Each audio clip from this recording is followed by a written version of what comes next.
তাহলে আজকে আপনি কোন গাড়িটা নিলেন? জেপিএস। জেপিএস, তাই তো? কি দেখে নিলেন আপনি? এর আগে আপনার কি গাড়ি ছিল? E3 ছিল। E3 এই গাড়িটা না? এই গাড়িটা কতদিন চালাচ্ছেন? বছর 3। বছর 3 চালাচ্ছেন। এই গাড়িটা হঠাৎ 3 বছর পরেই চেঞ্জ করার মনোভাব কেন নিলেন? নতুন মডেল, হ্যাঁ, দেখতেও ভালো, হ্যাঁ। তার জন্য নিলাম। 3 বছরের অভিজ্ঞতায় আপনার তো টোটোর ব্যাপারে অধিকাংশ জিনিসটাই জানেন। তো এইটা চালালেন দুটোর মধ্যে ডিফারেন্স কি? ডিফারেন্স এইটা স্পিডটা বেশি আছে। স্পিড বেশি আছে, আর কি আছে? লাইটেরও দেখা যাচ্ছে ও ভালো ফাংশন আছে।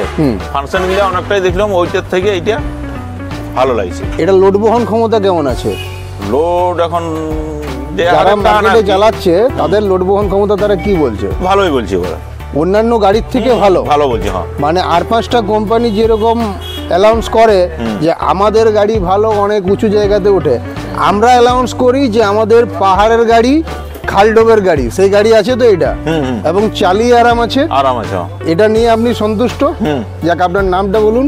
রক্ষাকর মাহাতো। কোথায় বাড়ি? মুড়াগ্রাম। আপনি কি আরো 5 জনকে বলবেন যে এই গাড়ি যেন নাই? অবশ্যই বলবো।